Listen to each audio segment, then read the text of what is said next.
Hi, I'm Seth Godin. I'm the founder of the altMBA and the author of a book called This is Marketing. One of the biggest traps that marketers fall into is they think they want to sell to everyone.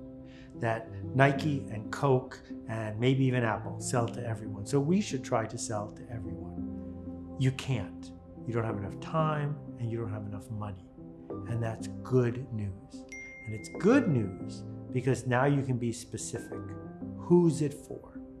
Who's it for means not demographically, 18-year-old women. It's psychographically. What do they believe? What do they dream of? What are their fears, their desires?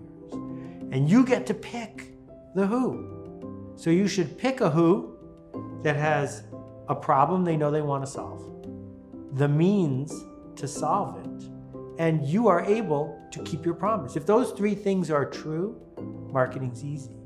It's when they're not true, when you're trying to get someone who doesn't have a dog to buy dog food, then you're frustrated and you're wasting money.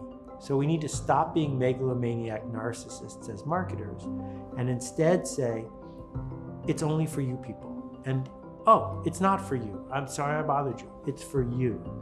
That puts you on the hook and it's scary. So the actionable step is be super clear. Can you name one person by name? Can you name 10 people by attribute? Because if there aren't 10 people or 100 people who would cross the street against traffic to do business with you, you should make something else. So here's the $3 billion question. How do we know what people want? Because if we just knew what people wanted, if they would just tell us, then we could make it because we know how to make things. But as we now understand, making things isn't the hard part. The hard part is figuring out what people want. The hard part is figuring out how to earn trust and attention. So you could have asked 10 million people about what they wanted and not one of them would have said an iPhone. Not one. It took somebody to show up and say, here, I made this, who had the intuition to say, and if I show this to you, you will want one. So what we have to do to serve the people we want to serve is find the empathy to understand how they think. And then say, if we could make something like this, is it likely to resonate? But I do know asking them is not the way to do it. Here's what you don't get to do. You don't get to decide what's important to other people. People were the way they were before you even showed up.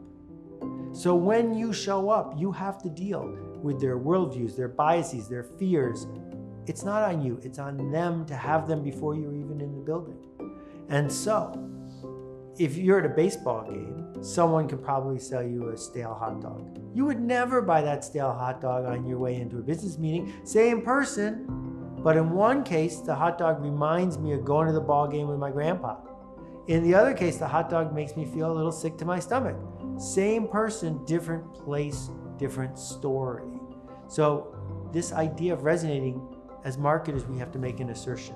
We have to say, if this kind of person sees what we're making in this sort of setting, I bet it's going to remind them of that.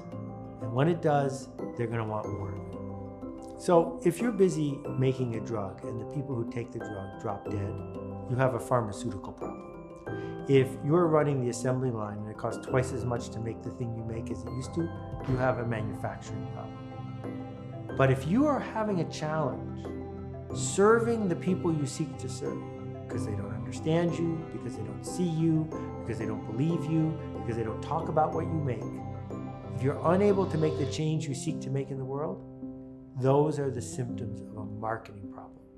Marketing is not about market share. Marketing is about how we as humans talk to other humans in a way that earns their trust, gains their excitement, and lets us gain enrollment so that they can change the way they want to change. Let's talk for a minute about authority, status, power, leverage. If you go to work every day and just do what the boss says you need to do, you're a cog in a system that doesn't care about you. And the minute they can find someone cheaper than you to do it, they will. So you need to make a decision because you only get today once. And that decision is, do you want to do work that's your work, that you're responsible for, that you're on the hook for? Or do you want to settle for being a cog in the system? And what I have found is that when marketers stand up and say to the people they work with, I want to make this, they get a standing ovation. That more often than not, that's exactly what your boss is waiting for you to do. But yeah, if you have a cog job and you're dialing for dollars and reading a script, well, that's on you. You should quit and go do something else. Hi, it's Seth Godin, and I'm here on the HubSpot Academy channel. If you're into marketing like I am, subscribe and you'll learn more.